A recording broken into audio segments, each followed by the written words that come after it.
Chemical composition in the mole, part 2. Here's some more applications of the mole concept. We're going to look at percent composition, empirical, and molecular formulas.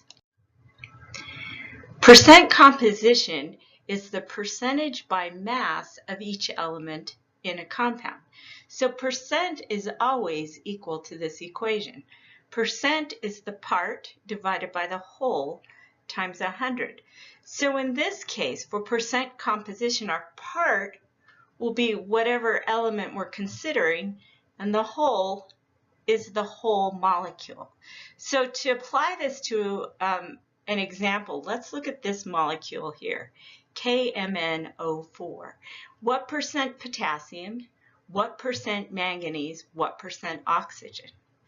So we need to add up the whole molecule. And that we already know how to do. That's just finding the molar mass. So we look, there's K, 39.1, and there's one of them. So there's the 39.1. Mn, 54.94, there's one of them. That's this piece. And then oxygen times 4 times 16, gives us 64. We add that up, and we get the 158. That is our whole that we're going to apply to each of these percentages. So when we find the percent of potassium, we take the mass of the potassium, the 39.1, divided by the total, the whole, times 100. It gives us 24.7%. The manganese, that was 54.9. That goes on the top. The 158 goes on the bottom. Gives us 34.8%. And then the oxygen, you use all 4 of them. So we're using the 64 divided by 158 gives us our 40.5. And of course, if you add up all the percentages, they're going to add up to 100% because that's how percent works. So that's how you find the percent composition. It's pretty easy, and we've really already done most of those steps, the part over the whole. Let's try another problem. And I recommend you pause it. You try the problem and then we'll do it together. So find the mass percent of oxygen and aluminum in Al2O3. So first thing we're going to do is add up the molar mass. Al, so we have 2 of them, 2 times, and you find aluminum, 26.98. And then oxygen, we have 3 of them, times 16.00. Okay, so now I go to my calculator. 26.98 times 2, that is 53.96. Then we do 16 times 3, that's 48.00. Add those together, and I get 101.96. That's the molar mass. That's also going to be the total in our percent. So if we look for the percent of aluminum, that's going to be the 53.96. That's the part that's aluminum over the total, 101.96 times 100. So I go to my calculator. 53.96 divided by 101.96 times 100, and that gives me 52.92. All right, the percent oxygen is going to be the 48.00. That's the mass of the oxygen, divided by the 101.96 times 100.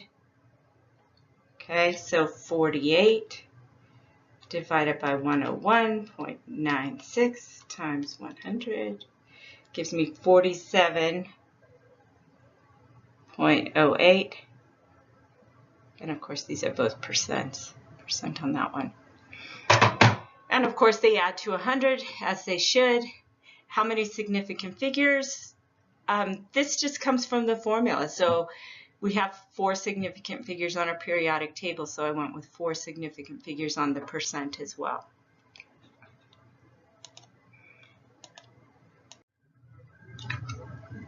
Let's look at the molecular and the empirical formula. So what if we had the reverse data? What if we knew the percents and we wanted the formula? And that's basically what we're going to get out here, and we can go that way as well. But first we need to define 2 different types of formula. The molecular formula shows the actual atoms in the molecule, and the empirical formula is the simplest ratio. And sometimes these are the same. So like with ionic compounds, they're the same, and simple molecular compounds like water, they're the same. But more complex molecular compounds, sometimes they don't reduce to a simple ratio. So for example, CH2O, that's an empirical formula. C6H12O6, those could all divide by 6 and give you this empirical formula. So this is a molecular versus an empirical, and they're very different. In this particular example, glucose is made up of 6 CH2O units put together. And so this is the glucose molecule pictured here. And if you look at just CH2O, that does not have the same properties. In fact, that's formaldehyde, which is completely different. So in molecular compounds, there could be an empirical and a molecular formula that are different. So let's look at how we could find an empirical formula if we knew either masses of elements or percent by mass of each of the elements. So the steps I've written out, but I like to do an example with the steps because I think it makes more sense out of them. So we'll work on the example as well. Step 1 is to start with the mass of each element. Or if you're not given the mass, you can take the percent and just call them grams. Because if you had 100 grams, the percent would be the mass. So in this example, we're actually given mass. So we're given 3.24 grams of titanium reacts with oxygen to form 5.40 grams of titanium oxide. So when we identify the elements we're working here with, we've got titanium and we have oxygen. Now we know the mass of the titanium, that it's 3.24 grams. But this particular problem doesn't give us the mass of the oxygen, it gives us the titanium oxide. So in order to find the oxygen by itself, we've got to subtract those 2 numbers. We've got to take 5.40, our total, and subtract from it the titanium, 3.24, and see what that gives us. So I go to my calculator, 5.4 minus 3.24. And that gives me 2.16, and that is the mass of the oxygen. So that's our first step. Start with the mass of each element, step 1. Step 2 is to change these masses to moles by dividing by the atomic mass. So now I go to my periodic table. I find titanium, and it's Ti, not TL, be careful of that. And it's 47.87, so 47.87 grams per mole for titanium. And then I do the same for the oxygen, and that's 16.00 grams per mole for the oxygen. So each of these I divide by the atomic mass to get moles. So I go to my calculator, 3.24 divided by 47.87, and that is 0.0677 moles of titanium, and this one 2.16 divided by 16, and that gives me 0.135 moles of oxygen. So now I'm in moles, and the formula is a mole ratio, and so I could use these, but what I need is whole numbers. So in order to get to whole numbers, what I want to do is divide by the smallest of these. I'm going to make the smallest number equal to 1. So I look at these two numbers, the 0.0677, the 0.135, and identify this one as the smallest. So I divide 0.0677.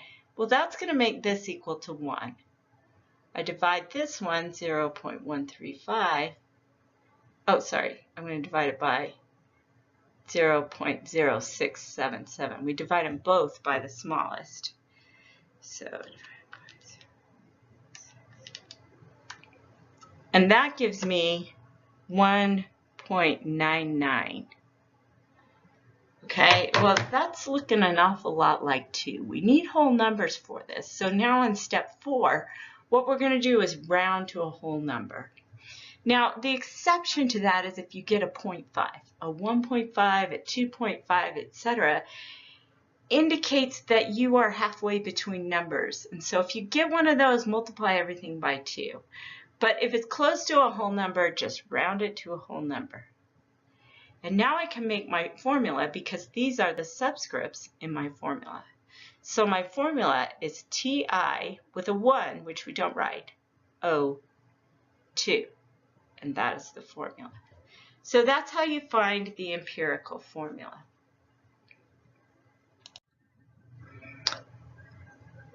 Here it is with the math typed out so you can see it a little better. So go over this again, make sure you understand all those steps. Let's try another problem where we're given percents instead of masses. And again, I recommend pause it, try this problem on your own, and then turn it back on. So in this problem, we're given the percent of carbon, percent of oxygen, percent of hydrogen. And I put the steps up here just to remind you what those steps are. So the first one is to start with the mass. This time we're just going to call the percents grams. So carbon is going to be 49.32 grams. Oxygen, 43.84 grams. And hydrogen, 6.85 grams. Because if we had 100 grams of this compound, that's how many grams of each element we're going to have. So that's our first step. The next is to change the mass to the moles. So here we divide by the atomic mass. So I look at my periodic table, carbon, 12.01 grams per mole. I hope you are able to find that number. That's just the number in the box for carbon on the bottom. So that is the atomic mass. Oxygen, 1 mole, is 16.00 grams. And hydrogen, 1 mole, is 1.01 grams. All right, so we'll do these divides. The grams cancel in each case, and this is going to give us the moles of each of the elements. So 49.32 divided by 12.01, and that gives us 4.107 moles of carbon, 43.84 divided by 16. That's going to give us 2.74 moles of oxygen, and 6.85 divided by 1.01. That gives me 6.78 moles of hydrogen. So that is the second step, change to moles. Step 3 is to divide by the smallest. Well, that's this, 2.74. So we'll divide all these numbers by 2.74 divided by 2.74. So this one, of course, will be 1. This one's in my calculator right now, so I'm going to do it first. So 6.78 divided by 2.74. This equals 2.47. Well, actually 2.48 because we're going to round the 5.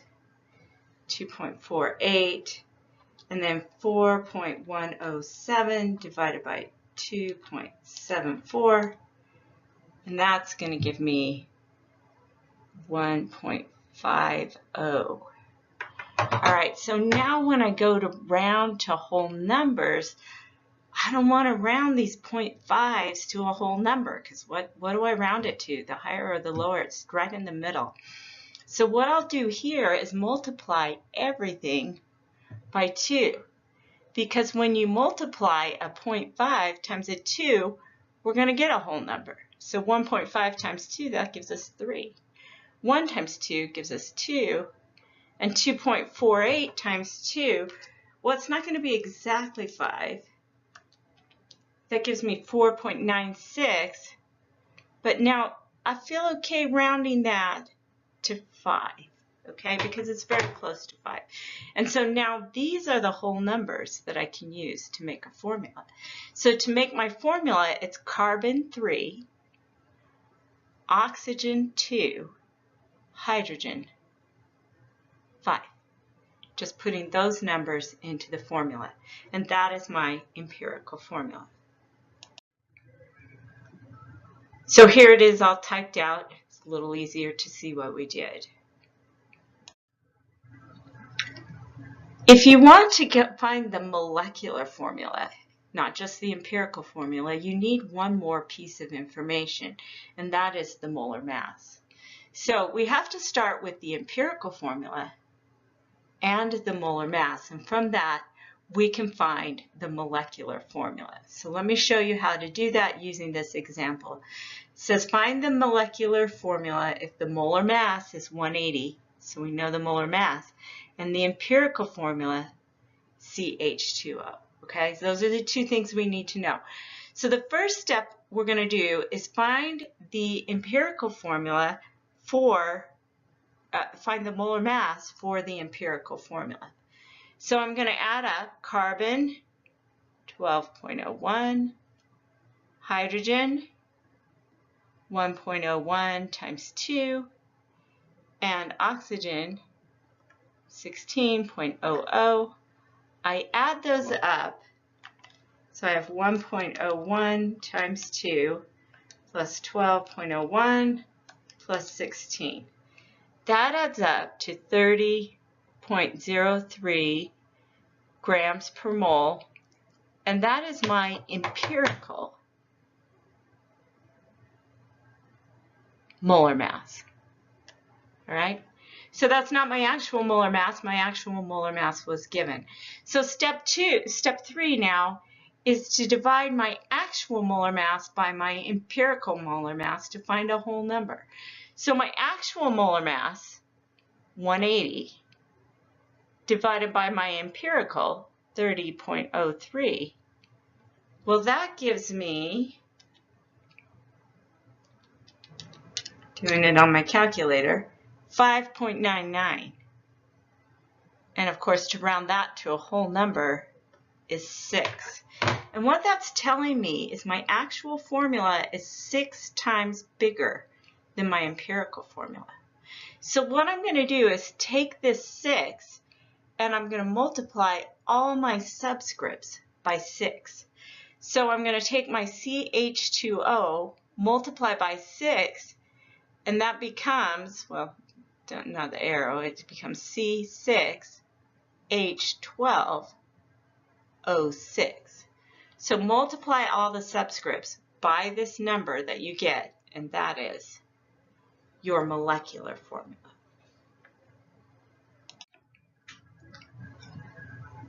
So here you can see that typed out.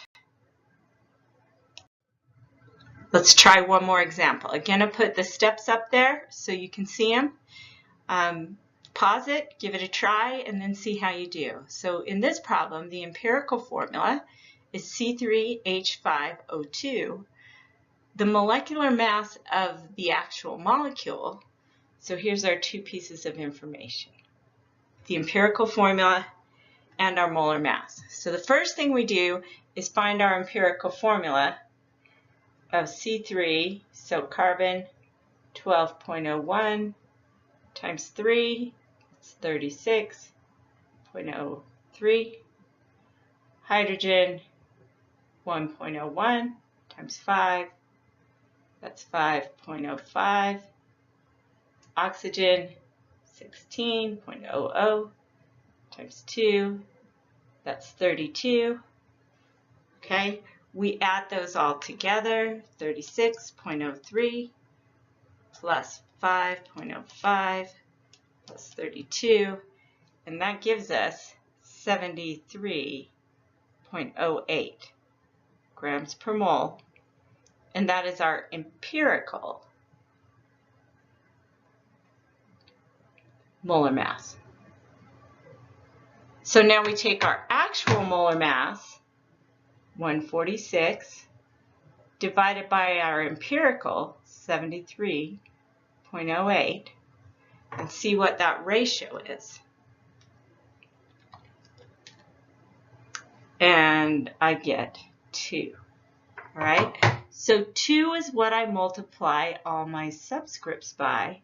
So I get C6H10O4, and that is my molecular formula.